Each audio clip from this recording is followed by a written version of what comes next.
about rugby, you know what I mean? Yeah, well, rugby is the game, and it was classed as the world's greatest game by some American commentators, would you believe? Really? Yeah, when they did the rugby in the United States before the Murdoch people got the contracts, there was a lot of interest in it, and the commentator was obviously from the South American area where you'd think soccer was more important to him. Would you believe it? He says, now here we are, we've got a couple of hours of rugby for you, the latest from the winter tours that are going on from the south up to Britain and Ireland, Wales and so on. And here's something about what I class as the greatest game in the world, and that's rugby. The guy was called Matt Bretos, who was a wonderful commentator. And here we would have all the best in rugby, the Aussies, you know, All Blacks, the South Africans, and then they would go on their tours up to Scotland and play at Murrayfield there against the Scottish, who are about 10th now in the world standings, Really? by the way. Yeah. Would you believe it? They didn't do so well in the World Cup, so they've dropped from 8th to 10th. Wow. Because they didn't reach the knockout stages. Of course the English, they disgraced themselves by having a lot of nonsense when they were away from the trainer. In the evenings they would be out, and the problem with them is that they were holding their heads in their hands the next day, and their performance on the field was just not good enough to get them onto the finals. I think they were knocked out in the quarterfinals. The Irish did quite well, and the Welsh, they were quite outstanding and could have done further had not their captain been sent off for a tackle which was a spike tackle. It was quite spectacular to see. You'd have enjoyed it, watching it, but it's liable to break a guy's neck if you're not careful. When you lift him and then you spear him, a spear tackle it's called. A spear tackle? Spear.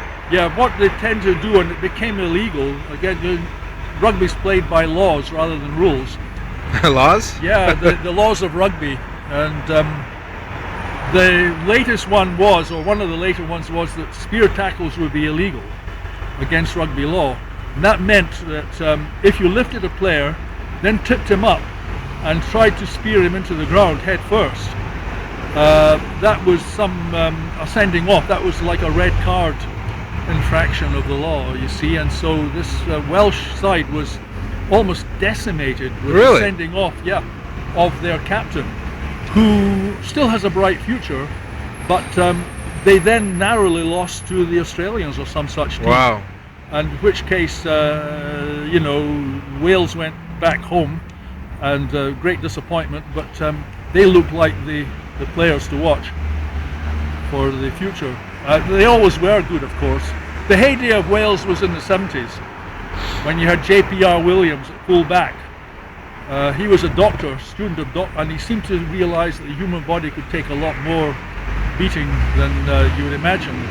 He was like a brick wall when it came to the last line of defence, old JPR. But they have got some wonderful players to this day, and unfortunately, I think young Williams has retired, who was the top scoring winger with them. And of course, the Welsh people are now sort of crying into their beer because of the loss of... Wow. As far as American rugby goes, the US rugby is still a long way to go, and the Canadians are their great rivals. And how is rugby in the great country of Canada? It is in fact improving by the minute. It's very, very good. They beat the Americans in the local Churchill Cups. Really? Plus the tournament. Yes, it was quite an interesting build-up to the World Cup. Watching the Canadians play the United States in 3 games. Each one, the Canadians won. Yeah. The United States thought that they would do better on their home turf when they played in Denver at altitude. The Canadians went over, and their team spirit, their teamwork was absolutely magnificent.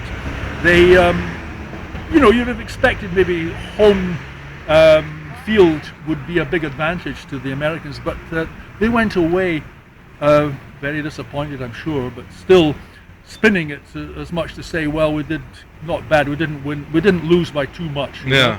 But the Canadians, they took them to the cleaners, I think, with some spectacular tries. It was quite a wonderful thing to watch. I still visualize some of your players, the Canadian rugby players, just cutting loose and running, nearly the length of the field to score. It was very, very good performance indeed by the Canadians. And that left the Americans just wondering where they're going wrong and what they must do. But the lack of professionalism is also holding back, you see, both Canada and America. Most of your players are amateurs, and they have to give up their jobs for a while and find the wherewithal to make it to the World Cup. And even if they take their wags with them, that's their wives and girlfriends. Their wags. Yeah, the wags, they're a great entourage, just looking at the girls going in there to McDonald's, which you probably caught on camera there. Yes. Where do you see the future of rugby going?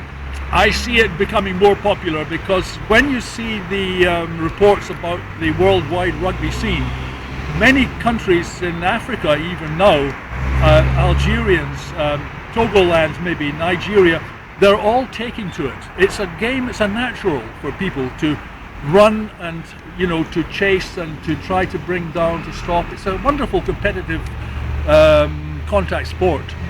Soccer has its beauties, yes, and there is a certain amount of what you would call the truth in the description of the beautiful game.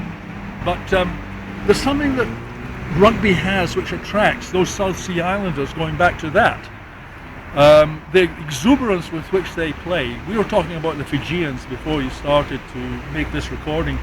Then you have the Samoans. You have the All Blacks in New Zealand, which is another South Sea island, if you like.